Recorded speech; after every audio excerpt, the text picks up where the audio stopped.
Hello दोस्तों, आप लोगों का स्वागत है एजु वेदांत क्लासेस में। आज का जो लेक्चर होने वाला है वो क्लास 10th के प्रकाश तथा अपवर्तन जो साइंस में चैप्टर है, और ये साइंस में फिजिक्स का भाग है। पहला चैप्टर है फिजिक्स का। तो चलिए आज इस चैप्टर से रिलेटेड बहुविकल्पी प्रश्न देखने वाले हैं जो बोर्ड की एग्ज़ाम से बहुत इंपॉर्टेंट है। और इस वीडियो में को लास्ट तक देखिएगा, क्योंकि इस वीडियो में जितने भी क्वेश्चन कराए जाएंगे इससे बाहर से कहीं से नहीं क्वेश्चन पूछे जाएंगे, इतने गारंटी के साथ है। तो लास्ट तक बने रहिएगा। चलिए शुरू करते हैं बिना वक्त गवाए।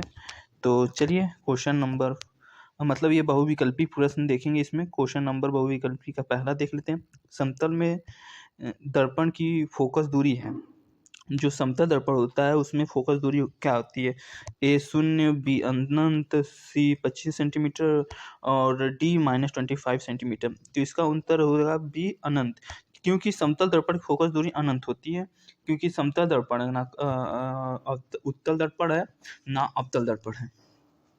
तो उत्तल दर्पण और अवतल दर्पण में ऐसा होता है। तो प्रश्न दूसरा देखिए, समतल दर्पण के सामने एक वस्तु दर्पण से 10 सेमी की दूरी पर रखी गई है, तो दर्पण से प्रतिबिंब की दूरी होगी 5 सेंटीमीटर, 10 सेंटीमीटर, 20 सेंटीमीटर, 0 सेंटीमीटर। तो उत्तर है समतल दर्पण से प्रतिबिंब की दूरी समतल दर्पण से वस्तु की दूरी के बराबर होती है, अतः समतल दर्पण से प्रतिबिंब की दूरी 10 सेंटीमीटर ही होगी। ठीक है, समतल दर्पण में एकदम बराबर की जितनी वस्तु दूर रखी होगी उसका प्रतिबिंब भी उतनी दूरी पे बनेगा, इतना इसमें समतल दर्पण में ऐसा होता है। ठीक है, ये तीसरा क्वेश्चन देख लेते हैं। समतल दर्पण द्वारा निर्मित प्रतिबिंब का आवर्धन होता है एक से कम, एक से अधिक, डी अनंत। तो इसका उत्तर है ए। समतल दर्पण से प्रतिबिंब की दूरी v समतल दर्पण से वस्तु की दूरी u के बराबर होती है, अर्थात u is equal to we.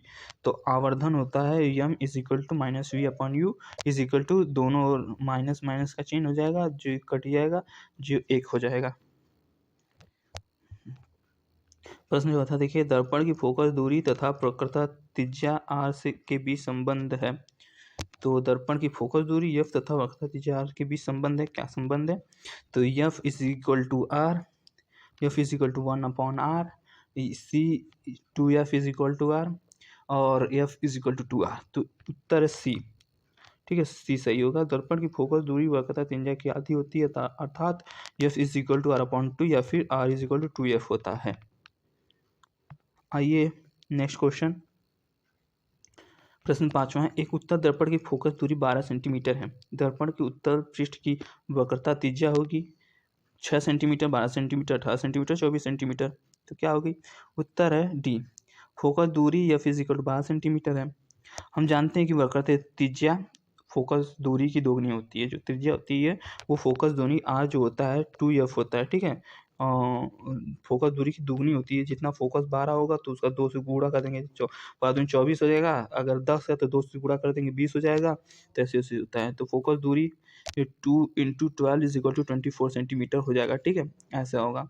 और ये फोकस दूरी के बाद वक्रता त्रिज्या आई है। अब आगे चलते हैं, नेक्स्ट क्वेश्चन देखते हैं। नेक्स्ट क्वेश्चन क्या है? तो नेक्स्ट क्वेश्चन छठवां देखते हैं। तो क्वेश्चन नंबर 6 क्या है? तो 6 देखिए, एक उत्तल दर्पण की फोकस दूरी 20 सेंटीमीटर, वक्रता त्रिज्या क्या होगी? मतलब उसकी वक्रता त्रिज्या क्या होगी उत्तल दर्पण की फोकस दूरी की 20 सेंटीमीटर। तो ए 10 सेंटीमीटर, बी 20 सेंटीमीटर, सी 40 सेंटीमीटर, डी 80 सेंटीमीटर। प्रश्न 5 के अनुसार यानी फोकस दूरी 20 है तो दुगुना हो जाएगी। एफ इज इक्वल टू 20 है तो रुकिए, रुकिए रेड कर देता हूँ, रेड में दिखेगा आप लोगों को। एफ इज इक्वल टू 20 है। ठीक है, और फार्मूला क्या है? R is equal to 2f। तो इसमें क्या होगा? R is equal to 2 × 20। ठीक है, तो आर इज इक्वल टू 40 हो जाएगा। ठीक है, तो इसका जो छठवें का आंसर है 40 होगा। ठीक है, 40 हो जाएगा। आइए प्रश्न 7वां देखिए। प्रश्न 7वां क्या है? एक अवतल दर्पण की वक्रता त्रिज्या 20 सेंटीमीटर है, उसकी फोकस दूरी होगी। तो a -20 centimetre, b -10 centimetre, c 40 centimetre, d 10 centimetre. तो इसका आंसर हो जाएगा b -10 सेंटीमीटर। कैसे? कि दिया है वक्रता त्रिज्या का मान 20 सेंटीमीटर। हम जानते हैं कि अवतल दर्पण के लिए फोकस दूरी ऋणात्मक ली जाती है, अतः फोकस दूरी f is equal to r/2 तो माइनस है तो माइनस नीचे जाएगा, 2 ये 10 बार हो जाएगा, -10 सेंटीमीटर ऐसे आएगा। आप लोगों ने चिन्ह परिपाटी पढ़ा होगा, ठीक है, चिन्ह परिपाटी, उसमें बताया गया है कि उत्तल और अवतल दर्पण में कब फोकस दूरी इधर होगी, इधर होगी, इधर होगी, इधर होगी, या नीचे होगी या ऊपर होगी, वक्ता त्रिज्या और जो भी चीज़ें होती हैं उसमें माइनस प्लस कब लगता है, कहाँ का क्या होगा, तो वो चीज़ें होती है, ठीक है। आप लोगों ने हो पढ़ा होगा चिन्ह परिपाटी, इसलिए उसी चिन्ह परिपाटी के अनुसार यह यहाँ माइनस आया। कमेंट करेंगे तो हम बता देंगे चिन्ह परिपाटी। प्रश्न 8वां, एक उत्तल दर्पण की फोकस दूरी होगी जिसकी वक्रता त्रिज्या 32 सेंटीमीटर है, A 32 centimetre, B 16 centimetre, C 61 centimetre, D 8 centimetre. तो दिया है उत्तर दर्पण की वक्रता त्रिज्या r is equal to 32 centimetre, focus दूरी हो जाएगी आधी, ठीक है, जो त्रिज्या दी है उसकी आधी हो जाती है फोकस दूरी, तो 2 से भाग कर देंगे यानी 16 सेंटीमीटर होगी। अब आइए नेक्स्ट क्वेश्चन है 9वां, किस दर्पण के सामने किस वस्तु को रखने पर उसका प्रतिबिंब वास्तविक उल्टा और आकार में कुछ छोटा होता है। उत्तल दर्पण, अवतल दर्पण, समतल दर्पण, इनमें से कोई नहीं, तो इसमें अवतल दर्पण आ जाएगा, ठीक है। अवतल दर्पण के सामने जब रखेंगे तो अवतल दर्पण के सम्मुख जब वस्तु अनंत या अनंत तथा वक्ता केंद्र के मध्य स्थित होती है तो वस्तु का प्रतिबिंब वास्तविक उल्टा व आकार में कुछ छोटा होता है, यानी छोटा बनता है, अवतल दर्पण में होता है, उत्तल दर्पण में ऐसा नहीं होता, ठीक है। प्रश्न 10वां, उत्तल दर्पण में एक ही प्रतिबिंब बनता है, अवतल दर्पण में 5-6 बनते हैं। अवतल दर्पण द्वारा किस वस्तु का सीधा व बड़ा प्रतिबिंब बनाने के लिए उसे रखना होगा। अवतल दर्पण द्वारा किस वस्तु का बना बड़ा प्रतिबिंब आभासी सीधा तथा वस्तु से बड़ा पाया गया वस्तु की स्थिति होगी। दर्पण के वक्ता केंद्र पर, दर्पण के मुख्य फोकस बिंदु F पर, दर्पण के वक्ता केंद्र और उसके फोकस बिंदु के बीच, दर्पण के ध्रुव F और उसके फोकस बिंदु F के बीच में। तो इसका आंसर डी हो जाएगा, ठीक है। डी क्यों होगा, तो इसलिए होगा अवतल दर्पण द्वारा प्रतिबिंब का अवतल दर्पण द्वारा किसी वस्तु का सीधा व बड़ा प्रतिबिंब बनाने के लिए उसे दर्पण के ध्रुव और उसके फोकस बिंदु F के बीच रखना होता है, जिससे कि प्रतिबिंब दर्पण के पीछे बनता है, ठीक है, जिससे कि प्रतिबिंब पीछे बन जाता है दर्पण के। प्रश्न 11, किसी दर्पण से आप चाहें कितनी ही दूर पर खड़े हो, आपका प्रतिबिंब सदैव सीधा प्रतीत होता है तो वह दर्पण होगा। केवल समतल, केवल अवतल, केवल उत्तल, केवल समतल तथा उत्तल दोनों, समतल तथा उत्तल दोनों में। तो ऐसा होता है कि डी आंसर हो जाए, समतल तथा उत्तल, क्योंकि समतल तथा उत्तल दर्पण द्वारा प्रतिबिंब सदैव सीधा बनता है, ठीक है। आइए प्रश्न 12 देखिए, अनंत ए उत्तल दर्पण के ध्रुव के बीच रेखी वस्तु का प्रतिबिंब कहाँ और किस प्रकृति का होता है। ए दर्पण के पीछे पी एवं एफ के बीच आभासी एवं सीधा, बी दर्पण के पीछे पी एफ के बीच आभासी उल्टा, सी दर्पण के सामने वास्तविक या सीधा, डी दर्पण के सामने आभासी या सीधा, यहाँ यह फोकस है। तो इसका आंसर ए, अनंत दर्पण के ध्रुव के बीच रखी वस्तु का प्रतिबिंब सदैव दर्पण के पीछे पी एवं एफ के बीच आभासी या सीधा होता है, ये उत्तल दर्पण में हमेशा होता है। आइए 13वां देखिए, टॉर्चा, सर्च लाइटों तथा वाहनों के हेडलाइटों में बल्ब का लगा होता है। परावर्तन के ध्रुव एवं फोकस के बीच, परावर्तन के फोकस के अत्यधिक निकट, परावर्तन फोकस एवं वक्रता केंद्र के बीच, डी परावर्तन के वक्रता केंद्र पर। तो इसका आंसर बी, अवतल दर्पण के सामान्य टॉर्चों में वाहनों की हेडलाइटों में प्रकाश पुंज को प्राप्त करने के लिए किया जाता है। यहाँ बल्ब को परावर्तन फोकस के अधिक निकट रखा जाता है, क्योंकि आपतित किरणें जो अवतल दर्पण के फोकस से होकर गुजरती हैं, परावर्तन के पश्चात दर्पण के अक्ष के समांतर हो जाती हैं, ठीक है। अब आइए, अभी लोड हो रहा है। तो प्रश्न 14वां देखिए, किसी 10 सेंटीमीटर फोकस दूरी वाले अवतल दर्पण के सामने 20 सेंटीमीटर की दूरी पर एक वस्तु रखिए, तो उस वस्तु का प्रतिबिंब कहाँ बनेगा। दर्पण के पीछे बनेगा, दर्पण तथा फोकस के बीच बनेगा, फोकस पर बनेगा, दर्पण के वक्रता केंद्र पर बनेगा। तो क्या लिखा है, फोकस दूरी अवतल दर्पण दी है, फोकस दूरी 10 है और दर्पण के सामने 20 सेंटीमीटर की दूरी पर एक वस्तु रखी है, तो वस्तु उस वस्तु का प्रतिबिंब कहाँ बनेगा। तो उत्तर देखिए, अवतल दर्पण की फोकस दूरी 10 दिया है, तो और अवतल दर्पण में फोकस दूरी माइनस मिली जाती है, और उसमें u दिया है, अवतल दर्पण वस्तु की दूरी u, ये भी माइनस मिली जाती है, -20 दिया है। और दर्पण का सूत्र है 1/u + 1/v is equal to 1/f। तो इसमें वैल्यू पुट कर देंगे, 1/v बचेगा, और इसको इधर उठा के ले जाएंगे। ठीक है, जब इधर लेके जाएंगे या इसको हेर फेर कर, हाँ उधर ही लेके, तो इधर लेके जाएंगे, फिर माइनस, ये जो माइनस है इसमें बीच में लगेगा, फिर 1 - 2 हो जाएगा, और 1 से 1 हो जाएगा, 1/v - 1/20 हो जाएगा, और इसको पलट देंगे। जब पलटेंगे तो ये 1 नीचे आ जाएगा, ये जिससे कैंसिल हो जाएगा, v = -20 बनेगा। तो वस्तु का प्रतिबिंब दर्पण के वक्रता केंद्र पर बनेगा। ठीक है, वक्रता केंद्र पर, क्योंकि जो फोकस दूरी है उसकी, जो दर्पण की फोकस दूरी है वो 10 है। अब 10 का दुगना कर दीजिए तो वक्रता केंद्र बन जाएगा, 10 × 2 हो जाता है, तो r की वैल्यू आ जाएगी 20। तो ये r वक्रता केंद्र पर बनेगा। ठीक है, वक्रता केंद्र पे बनेगा। 15वां देखिए, दो माध्यमों के सीमा पृष्ठ पर एक प्रकाश किरण लंबवत आपतित होती है तो अपवर्तन कोण होगा 0 डिग्री, 45 डिग्री, 60 डिग्री, 90 डिग्री। तो इसका आंसर है उत्तर, यदि प्रकाश की कोई किरण पृथक्कारी पृष्ठ पर लंबवत आपतित होती है तो वह किरण बिना विचलित हुए सीधे निकल जाती है, इस कारण अपवर्तन कोण का मान 0 डिग्री होता है। ठीक है, आइए चित्र में किसी प्रकाश किरण को माध्यम ए से माध्यम बी में गमन करते दर्शाया गया। माध्यम ए के सापेक्ष माध्यम बी का अपवर्तनांक ये देखिए, ये दिया है। ठीक है, ये फिगर है और ये NCERT एग्जाम्पल है। तो a √3/√2, b √2/√3, c 1/√2, d √2। तो इसका आंसर होगा, दिया आपतित कोण, आपतित कोण I से दर्शाते हैं, I = 60 डिग्री दिया है।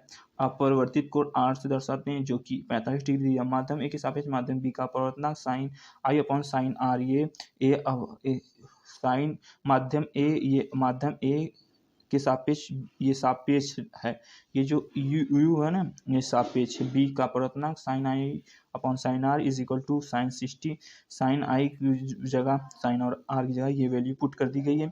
तो sin 60 और sin 45 की वैल्यू देखिए क्या है। तो sin 60 की वैल्यू √3/2 है और sin 45 की वैल्यू 1/√2 है। तो ये 2 है या √2 है, तो ये जैसे कि ये हो जाएगा। ठीक है, और ये 2 हट जाएगा, क्योंकि जैसे कि इसमें शायद इंटू कर दिया है, जिससे कि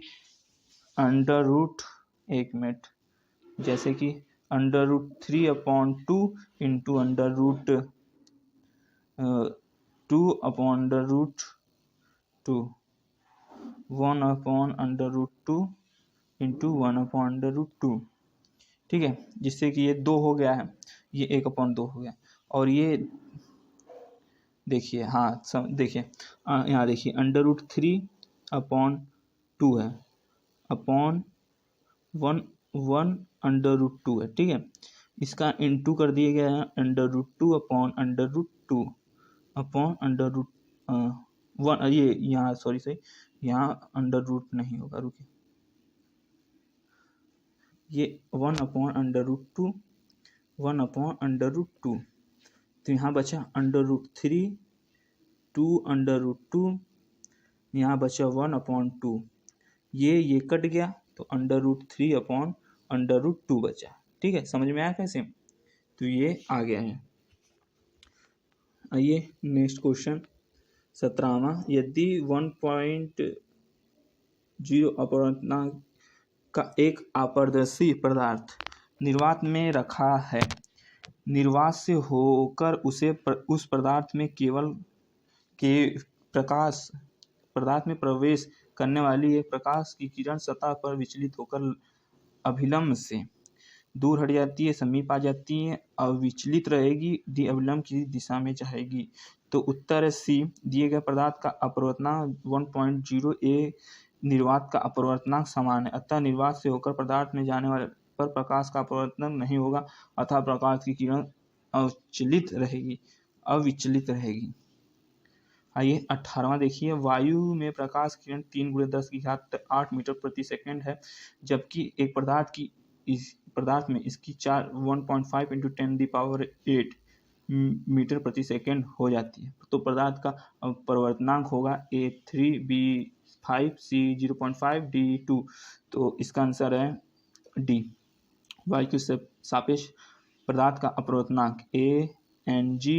तो वायु के प्रकाश की चाल और माध्यम प्रकाश की चाल 3×10⁸ ये कैंसिल हो जाएगा, और जब कैंसिल हो जाए 3 ये पॉइंट हटाएंगे तो यहाँ 50 होगा, यहाँ 10 हो जाएगा, और 5 के टेबल में पढ़िए 3 हो जाएगा, यहाँ 2 हो जाएगा, और ये कट गया तो आंसर आएगा 2। ठीक है, आंसर 2 आ गया, ऐसे है। ठीक है, आइए 19वां देखिए, वायु के प्रकाश की चाल 3×10⁸ मीटर प्रति सेकंड है। 3/2 अपवर्तनांक वाले कांचों में प्रकाश चाल होगी A2 × 10⁸ मीटर प्रति सेकंड, B 3×10⁸ मीटर प्रति सेकंड, और C 4.5 × 10⁸ मीटर प्रति सेकंड, और D 1 × 1×10⁸ मीटर प्रति सेकंड। तो उत्तर हो जाएगा ए। कैसे होगा ये देखिए, तो वायु के सापेक्ष कांच का अपवर्तनांक ये ऐसे हो जाएगा, वायु में प्रकाश की चाल, कांच में प्रकाश की चाल, और दोनों को बट्टे कर देंगे तो हम लोग को ए अपवर्तनांक दे चुका है। हम कांच में प्रकाश की चाल का पता करना है। जब हमें कांच में प्रकाश की चाल पता करना है तो ऐसे, तो यहाँ वैल्यू पुट कर देंगे, यहाँ वैल्यू पुट कर देंगे, और ये उठ के चला जाएगा इसके साथ। ठीक है, तो ये उठ के इधर चला जाएगा, ये इधर चला जाएगा, और ये कांच इधर चला जाएगा। ठीक है, ऐसे हो जाएगा। तो फिर ये 3 से 3 कट जाएगा, तो 2×10⁸ मीटर प्रति सेकंड आ जाएगा, ऐसे थे। तो आइए प्रश्न 12 देखेंगे, वायु के सापेक्ष कांच का अपवर्तनांक कितना दिया है, तो कांच के सापेक्ष वायु का अपवर्तनांक क्या होगा। तो ये वैल्यू दी है 1/3, 1/2, 2/3, और D = 3/4 होगा। तो हम जानते हैं कि कांच के सापेक्ष वायु का अपवर्तनांक कितना होता है। तो ये अपवर्तनांक दिया है 1 दिया है, और ये तो अर्थात 2/3 हो जाएगा। ठीक है, 2/3 हो जाएगा, तो ये सी आंसर आ जाएगा। ठीक है, इसका 2/3। तो आइए 21वां देखिए, 21वां, वायु के सापेक्ष जल का तथा कांच के अपवर्तनांक क्रमशः 4/3 तथा 3/2 है। जल के सापेक्ष कांच का अपवर्तनांक क्या होगा। तो ये वैल्यू दी है ब्रैकेट में 4/3 + 3/2, दूसरा है 3/2 - 4/3, दूसरा था वो, तीसरा अब है 3/2 × 4/3, और डी है 3/2 / 4/3। तो आइए देखते हैं, दिया है वायु के सापेक्ष कांच का अपवर्तनांक इतना है। ठीक है, और वायु के सापेक्ष कांच का अपवर्तनांक इतना है। तो जल के सापेक्ष कांच का अपवर्तनांक ANG/ANW और WNG ये हो जाएगा। ठीक है, तो अब ANG दिया है, ANW दिया है, ये वाला नहीं, ANW ये वाला 4/3 दिया, ANG 3/2 दिया।